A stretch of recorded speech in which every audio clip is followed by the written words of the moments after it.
नमस्कार, मी ॲस्ट्रोस्मिता गिल. आज आपण कुंडलीतील ग्रहांप्रमाणे आणि आपण ज्या घरात राहतो त्या घरातल्या वास्तूमध्ये काय काय उपाययोजना करता येते. कारण आपण जे काही काम करत असतो, उद्योग धंदा व्यवसाय व्यापार नोकरी, हे सगळं पैसे मिळवण्यासाठी करत असतो आणि ते पैसे मिळवल्यानंतर त्याचा जास्तीत जास्त आपल्याला उपयोग झाला पाहिजे, आपल्या घरासाठी उपयोग झाला पाहिजे, हा आपला विचार असतो. मग अशा वेळेस जर आपल्याला या संधी आणखी वाढवायच्या तर आपण आपल्या कुंडलीतल्या ग्रहांना बळ देणं गरजेचं असतं.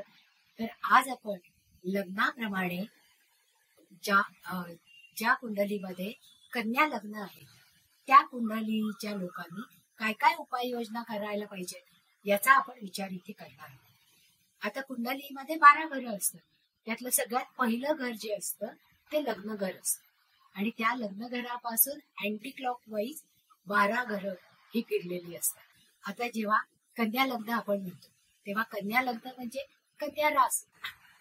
कन्या ही बुधाची रास आहे. त्याच्या पुढच्या घरामध्ये तूळ ही रास आहे. तूळ ही शुक्राची रास आहे.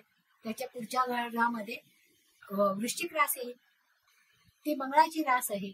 अशा पद्धतीने 6, 7, 8, 9, 10, 11, 12 1, 2, 3, 4, 5 म्हणजे व्ययस्थानामध्ये सिंह रास आहे. हे आपण लक्षात घेतलं पाहिजे. कारण लग्न जर आपला कन्या असेल तर त्या कन्या राशीपासून किंवा कन्येच्या 6 आकड्यापासून या कुंडलीमध्ये अंक लिहायला आपण सुरुवात करतो आणि ते अंक 12 पर्यंत आल्यानंतर 6व्या अंकाच्या मागे 5वा अंक येतो. म्हणजे 12व्या घरामध्ये 5 हा अंक येणार आहे. तर अशा या कन्या लग्नाच्या कुंडलीचा आज आपण विचार करणार आहोत.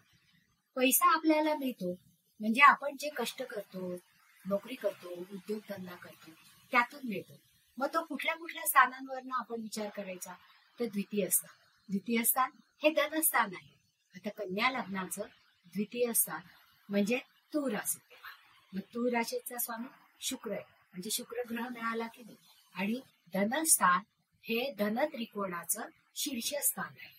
आता आपल्या आयुष्यात आपल्याला कोणकोणत्या गोष्टीमधून लाभ मिळणार आहे.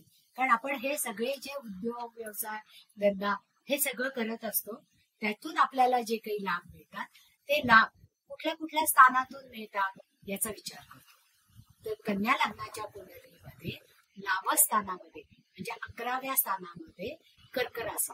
आता कर्क राशीचा स्वामी आहे चंद्र. म्हणजे शुक्र हा आपला धनस्थानाचा स्वामी मिळाला आणि चंद्र हा लाभस्थानाचा स्वामी मिळाला.